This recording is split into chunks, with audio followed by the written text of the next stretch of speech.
The following program is the work of the broadcast students at the British Columbia Institute of Technology. BCIT magazine features news stories from around the Lower Mainland which were produced over the last week. Responsibility for the content of the show rests completely with the students and their instructors.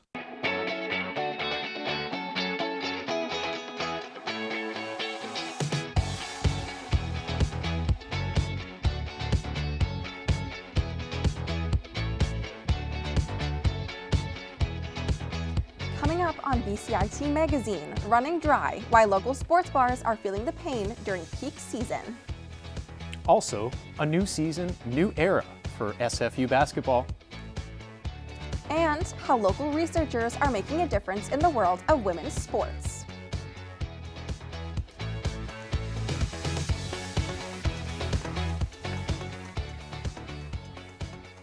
Good afternoon. Welcome to BCIT Magazine. I'm Leah Warren. And I'm Nate Elmes. Here's what's been happening across the Lower Mainland. The BC General Employees Union strike is impacting Vancouver's craft brewing scene. Established brewers have fewer places to sell, and restaurants are finding it more challenging to restock. But as my co-host Nate Elmes found out, being smaller might be better. These are familiar sounds to breweries across the province. So this is what a ton of the breweries are doing right now. They're, doing beer for other people, doing sodas for other people, doing wine, cocktails, all that kind of stuff. Steve Forsyth is the owner and operator of Off the Rail Brewing. Located right in the heart of the East Vancouver Brewery District, Forsyth says he has seen an increase in business since the strike.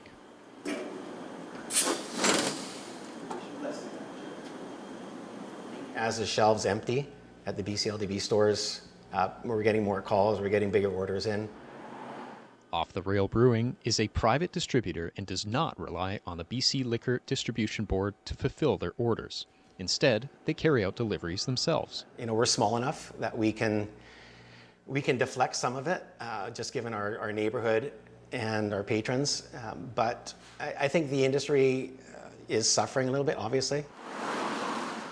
Since BCGEU job action began, not every brewery has been as fortunate. According to Ken Beattie, head of the BC Craft Brewers Guild, larger breweries have seen a 50% reduction in orders. Many breweries rely on the BC LDB to fulfill their orders, leaving thousands of dollars of potential revenue sat idle in their warehouse. Of course, I support someone who's wanting to earn a living wage. Of course, you can't argue with that. We all need it, right? Yeah, it's delicious too. But it's sitting at the warehouse right now. Undrinkable. Undrinkable for most people, yeah. Yeah, most breweries have had to pivot, whether it's hard liquor, whether it's vodka, seltzers, whether it's wine, whether it's cider. Most of us have dual licenses now. Even though smaller breweries like Off the Rail are still on track for success, the BC Craft Brewers Guild and the BC Restaurant and Food Services Association are calling on the BCGEU to end the strike as the holiday season approaches. Nate Elmes, BCIT News. Even though the BCGEU strike has ended, some local bars are still feeling the effects. Normally, they'd see a spike in customers during this jam-packed sports season. As our reporter Caleb Templeton found out, some sports bars won't be able to capitalize. The Toronto Blue Jays are in the World Series for the first time in 32 years. This should mean sports bars across the city seeing business booming. Hit well to deep left center. And this one will go! Unlike the Blue Jays, sports bars aren't seeing successful results. Jeff Lockwood, who is a sports bar general manager, agrees. I don't think a lot of bars are sitting on enough,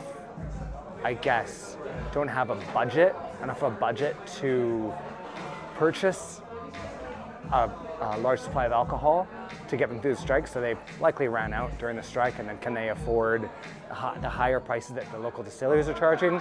I don't know, some of them probably not. Patrons who go to sports bars often with friends believe the type of alcohol sports bars are lacking is huge for business. For highballs, vodka, gin, tequila, all those drinks. I think they almost ran out here. I heard that the vodka, they were down to like their last case or something, so I think they just squeezed by. Lockwood thinks that the Blue Jays' success is a bad time to not have alcohol in store for sports bars, but believes there have been worse times for a sports bar to not have its product. It's not ideal with the Blue Jays, but if it wasn't for the Blue Jays, I can think of worse times. Say the Canucks made the playoffs, that would be huge, or FIFA. The repetition of Blue Jays games means sports bars need to be ready for a crowd each and every day. Yeah, I mean, it's really important. I've been here for almost every game. Many sports bars who didn't buy from distilleries are expected to have a normal supply of their alcohol long after the end of the World Series. Caleb Templeton, BCIT News. Caleb joins us now. When do sports bars who didn't buy from the distilleries expect to have product in store? According to Jeff Lockwood, he expects products in store around within a week or two from now, which is long after the World Series where the Blue Jays lost in 7 games to the Dodgers. And was there any other reason why some sports bars didn't buy from local distilleries during the strike?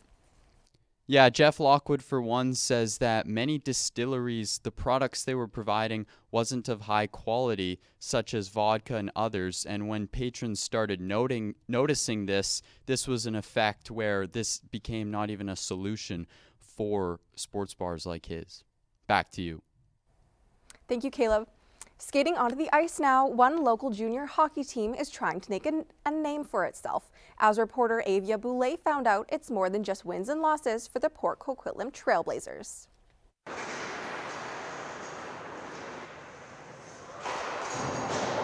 Skates and sticks hit the ice for another Port Coquitlam Trailblazers practice. But for this young team, it's more than just drills. Founded in 2023, the Trailblazers are working on finding their identity as one of the newest teams in the Pacific Junior Hockey League. General Manager Ryan Ross says the first step is prioritizing the community around them. Creating something with the community first. We have a lot of like Quillam and Poco born kids, so just kind of making something that can be proud of throughout the entire community. Just strictly because like Poco is such a small town, even though it's like surrounded by big cities, so our fans are kind of the number one. For many players in the Junior Hockey League, hockey isn't their only priority. Captain Marcus Jack explains what it takes to create balance. Yeah, honestly, just having good time management skills. I think that's something that, is a tough thing to have. A lot of guys, are in school. But I mean, just balancing your life. If you're going to miss a practice, let the coaches know ahead of time, kind of stuff like that. But I think everyone's doing a pretty good job of that.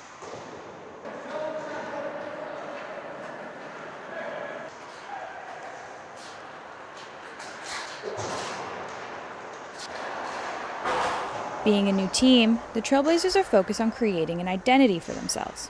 And that starts with leadership. I think it's, just being selfless, not caring about yourself, caring about your teammates, and just wanting the best for everyone. I feel like it's a good representation of that. I feel like I try to do that day to day. As the Trailblazers continue to grow in the PJHL, their focus stays the same: teamwork, balance, and Port Coquitlam pride. Évia Boulay, BCIT News. Coming up after the break, the men's soccer team that's breaking records at the collegiate level. And SFU women's volleyball, how the only Canadian NCAA school is drawing in players from across the nation.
The UBC men's soccer team wrapped up their historic regular season, becoming the first Canadian West team to go undefeated in the 16-game campaign. Our reporter Braeden Coombes has more from the practice field.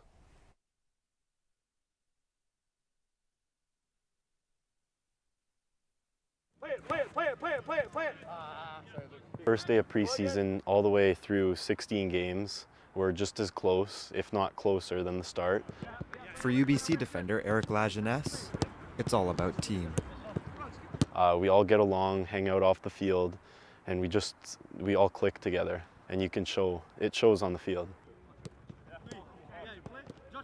After winning the Canada West Championship last year, the Thunderbirds went into this season with high expectations.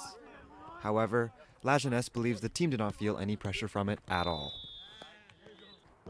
There's not really any pressure in the change room right now. We know what we're capable of, and we know what we can do when we're on our game, so we just keep going with that. We roll with it. These expectations didn't only come from the outside. Head coach Mike Mosher wants his team to win and be the best each and every year. Impressing upon, the players on day one each and every year, the expectation is that we win, and that pressure is a privilege, and it's not pressure. It is exactly that. It's that privilege that we will have success.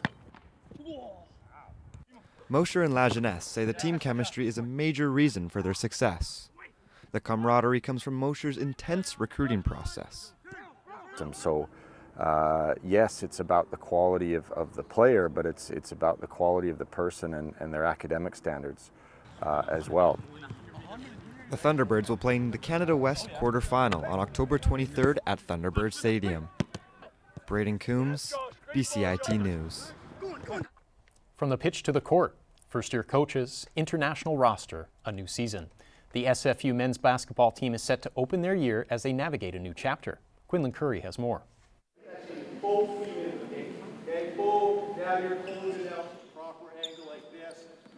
At SFU, a men's basketball group in transition is learning how to talk and how to defend under a new staff and system. Early practices have been about communication, checking details, and building trust across a roster that's come together from different places. Coaches say the goal isn't a quick fix. It's a shared language that holds up on the road and at home, so the habits today look the same in January as they do tonight.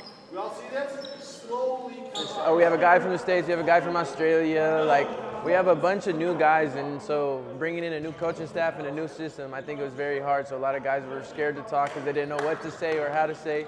But as we build upon this, I think the biggest thing is just us starting to figure each other out. Coaches repeat the same keys: pressure zones, shrink space, finish possessions. It's less about highlights, more about repeatable habits. Box outs, second efforts, and 5 voices moving as one. Well, my job is just to bring energy, just a change of pace, getting the offense to be uncomfortable, bringing up the ball, so not comfortable running sets, and holding my teammates accountable. You have to do it in a positive way. This positive reinforcement. You don't want to get on and don't want to be too angry because they got to hold you accountable too. So.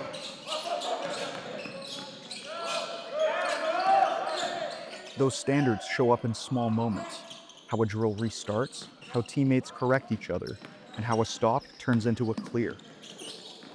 We're judging our success on how we look as a team and our growth as a team. We don't want to be at our best right now. We want to be at our best in March and end of February, when, in conference. That's when we want. So we always talk about. The measure is March. Make the habits the identity and let the results follow. Quinlan Currie, BCIT News. And Quinlan joins us now. SFU opened 0-3 at the Canadian Tip-Off Classic. What's the message from the staff about where this team is headed? Nate, they're stressing building an identity and good habits over early season success. I spoke with first-year assistant coach Tyus Jefferson, who told me that the goal isn't peaking now. It's peaking during February and March, the stretch of the regular season. After a turbulent weekend, the team says that they are focused on building. They're focused on building from the ground up, and yes, that's what we're hoping for. And who embodies that standard on the floor? I spoke with freshman guard Josiah Sutton, who told me that his job when he's on the floor is to bring energy, make defensive stops, and keep his teammates accountable the right way. That's the blueprint that the team hopes to build on if they're looking to find success this season. Back to you. Thanks, Quinlan. As dribblers leave the court, volleyball nets get set up. Out-of-province athletes are attracted to play for the NCAA's only Canadian school, SFU. Garcia reports how these Red Leafs adapt. Simon Fraser University's athletic program brings in the best of the best from Canada. Student athletes from out of province play a vital role in SFU sports teams.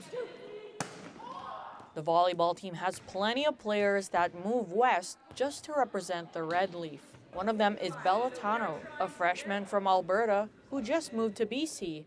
The change is really, really recent. I'm just 18 years old. It's nothing like I've ever faced before. I completely left my whole life behind and like starting a new one. So it's definitely really scary, but really, really exciting as well. Tano is continuing to adjust, but doesn't regret choosing SFU despite the intense demands. University ball is basically a job. You're here by the university to represent the Leaf. I spend about 4 hours every day with the team and training and getting better. This Red Leaf senior was also 18 when she first moved west from Manitoba. Natalie Lemoyne-Sells spent 2 years with the UFV Cascades before moving to SFU. The people on my team, the people in this program just make me feel super valued and super safe. And coming to this gym, I can leave school and all those troubles at the door and just come to this place and have a good time with my best friends. Lemoyne-Sells became a key player to the team. However, her journey in the Lower Mainland wasn't always easy. I think it is because of these people that I'm able to do it. We're all kind of going through the same thing and we're all able to kind of bond through the hardships of coming from class and going to lift and practice and homework and traveling. So I think just finding time to slow down and just be grateful for where I am and realizing that this has been my dream my whole life. The Red Leafs volleyball team is hoping to become the regular season champion. Garcia, BCIT News. How their travel plans impact Delta farmers and their crops. And the rise of omakase dining, why this eating experience has become so popular in Metro Vancouver. Going live in 3, 2, 1.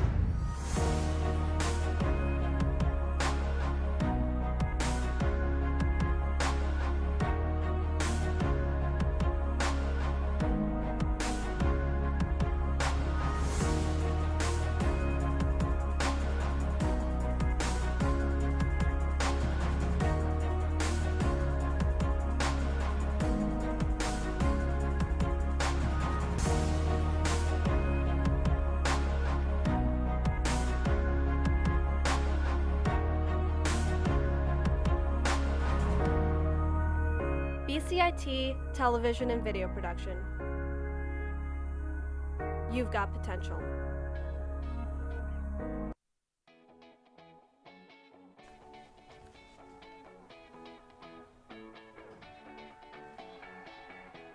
Early results of a new study at SFU suggest that running shoes do not meet the needs of female athletes. As Graciela Cruz-Flores reports, running shoes continue to be molded after men's feet. When it comes to women's athletic shoes, SFU assistant professor Chris Napier says it comes down to the fit. Napier is part of a study examining the need and preferences for women runners. The premise of this study was that women anecdotally are not happy with the fit of shoes, and they tend to struggle to find the right fit.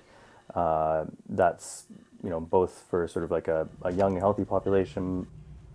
The study includes 21 runners who have difficulty with their footwear. Of a higher instep, and then they also have a lower tough around the ankles. Whether they were, just having comfort or fit problems and getting blisters and that sort of thing, or black toes from sliding too forward in the shoe with running. Those were kind of the obvious things, but then there may have been other other things that are hard to quantify at this point. Studies suggest injuries like a torn ACL are 2 times more likely to occur in women than men, concerns that female athletes often take into consideration while researching for the right shoe. SFU soccer player Yves Lafontaine says she's found a routine in breaking in her cleats and runners, spending a lot of time training in them until they're broken in. I feel like I just got new running shoes, and you really just gotta find a pair that fits for you. And for me, that's a shoe that has a lot of support around the ankle, and that's very bouncy. The SFU study explores filling the gap in women's sports research. Napier says they're looking at changes in running biomechanics throughout the menstrual cycle and other stages in women's anatomy. They hope to be a bit more specific about how the shoes can better accommodate or improve performance. Graciela Cruz-Flores, BCIT News. Graciela joins us now. The study seems to be well on its way to change women's sports health. Did Chris Napier mention if they've partnered with any organizations? Yeah, so Napier did mention that they're actually working alongside a local women-owned company called Hidas. So as the study continues, they'll work alongside each other to create a shoe that will better benefit women in all phases of their life. That's really interesting. Is there a reason as to why the study is trying to focus on the phases in a woman's lifetime? Yeah, so he also did talk about the fact that women they've been excluded in a lot of research. And so it all benefits between the menstrual cycles, pregnancy, and postpartum. These are all key factors in women's sports health, as well as components that will go all in towards the creating of the running shoe. Back to you. Thanks, Graciela. As the researchers hunt for the ideal woman's shoe, geese are hunting for a place to land. Every year, thousands of snow geese travel to the Lower Mainland to rest over the winter. As my co-host Leah Warren reports, the geese are both loved and hated by their hosts. That white strip in the field isn't the Lower Mainland's first snowfall. It's a flock of snow geese, a sight that many locals and tourists wait all year to see. Starting around September, our number of phone calls go up regarding the snow geese, because they're all asking, have the snow geese arrived? Are the snow geese here yet? People from Delta, people from the rest of the Lower Mainland, even people internationally come out here to see the snow goose migration in the fall. Thousands of white geese come here from the Russian tundra to refuel over the winter. During their buffets, however, they can damage farmers' fields. When the farmers have an actual cash crop of something like that, definitely it is a little bit of a setback when you get a huge flock of geese in the fields there. Out here in Delta, however, we do have programs through the Delta Farmland and Wildlife Trust to help with some of these issues and to mitigate some of it. In our capacity as a program that does land stewardship, is drawing geese away from high-value crops. One way to do this is by planting cover crops like oats or legumes that the geese prefer over cash crops like hay. Sometimes geese can forage on forage fields, which would be cut for grass with cattle. And we found that geese have a preference for cover crops over forage fields. And so by encouraging planting cover crops, we can help to draw geese away from those high-value environments. The program is all about working with the geese rather than working against them. This is part of their life cycle, is stopping in this area. They've done it for thousands of years. And so by doing what we're doing, supporting cover crops, we're helping them along, establishing wildlife habitat in farmland for them for their time here over the winter. Though the geese eat our fields, Gogol says that they themselves are a welcome food source to some natural predators and human hunters alike, making them an integral part of the Lower Mainland's ecosystem. Leah Warren, BCIT News. According to the Department of Fisheries and Oceans, marine mammals were involved in more than 2,400 human-related incidents in Canada in 2023. As Leah Warren found out, these incidents are keeping local rescues busy. Naeem Viliani is on his way to feed some seals at the Vancouver Aquarium Marine Mammal Rescue Society, the only rescue dedicated to marine mammals in BC. Over here, and our main priority is rescuing, rehabilitating marine mammals. We do get a lot of harbor seals here, so we mainly work with them and rehabilitating them. The rescue receives up to 200 animals a year, injured and unable to thrive in the wild without help. Some of our bigger animals like sea lions or like fur seals or even sea otters, we see all sorts of things. We've seen injuries, we've seen human-caused injuries, so things like gunshots. So with our harbor seal pups, the majority of the reason that we get them is due to something called maternal separation. So they're separated from their mom for whatever reason, and often that can be because humans interfere. That's a very big thing. That's actually a big reason why mom could leave, is when humans kind of interfere with that mom and pup relationship too early, where mom can just swim away and leave her pup because of danger, or she's just seeing a big animal like us coming in the water, kind of interfering with that relationship. Though human-animal incidents are on an incline nationally, the Marine Mammal Rescue has only received 78 animals this year, a number that the rescue hopes will continue to decline through education. We're doing a lot of public outreach and education throughout the winter and even like leading into the season to tell people like, please don't touch them. If you find a seal in distress, stay back, don't touch it, don't feed it. Take a photo, send it to us, call for help. If you'd like more information on the Vancouver Aquarium Marine Mammal Rescue Society or see a marine mammal in distress, more information is available on their website. Leah Warren, BCIT News. Moving on to the food scene, it turns out that Vancouver diners like fish just as much as the seals do. At some Japanese restaurants, the chef decides what you get, and as reporter Bahar Gharian discovered, the omakase dining experience is becoming more popular.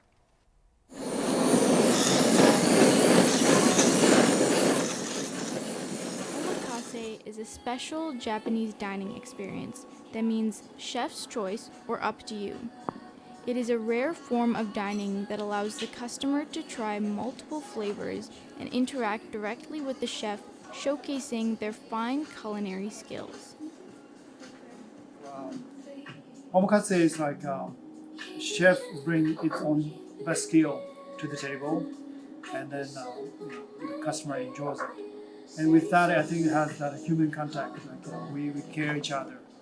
So I do my best to show, to serve my customer, and as they enjoy the food, and I think so it makes a better day, better life, better human community. The Michelin Guide lists 14 Japanese restaurants in Vancouver. Local food influencers with social media pages also make it possible to find sushi restaurants that have video reviews posted online. TikTok influencer Mason Swen is on a mission to try every omakase restaurant in Vancouver. I think in general, Vancouver's culinary scene has grown a lot over the past few years, especially with the Michelin Guide coming in 2021 or 2022. Vancouver is a coastal city, so we have a lot of fresh seafood. And oftentimes when fish is imported from Japan, Vancouver is the city that it comes to first before being shipped to other cities. Omakase cuisine has gotten increasingly popular in recent years. The up-close and personal performance by the chef draws in the interest of diners here in Vancouver. I think Vancouver is a very international city, so people have very high knowledge of food. So with that kind of knowledge, people chasing, people looking for good food. So in the good food industry, I think sushi is quite high up there. And if there's some good chef can make omakase, so which is with the great ingredients and great skills. So, and I think people are more enjoying. There's high standard for food and diverse cuisine provides customers with the access to unique Japanese flavors that omakase chefs produce here in our city. Bahar Gharian, BCIT News. I'm Leah Warren. And I'm Nate Elmes. Thanks for watching.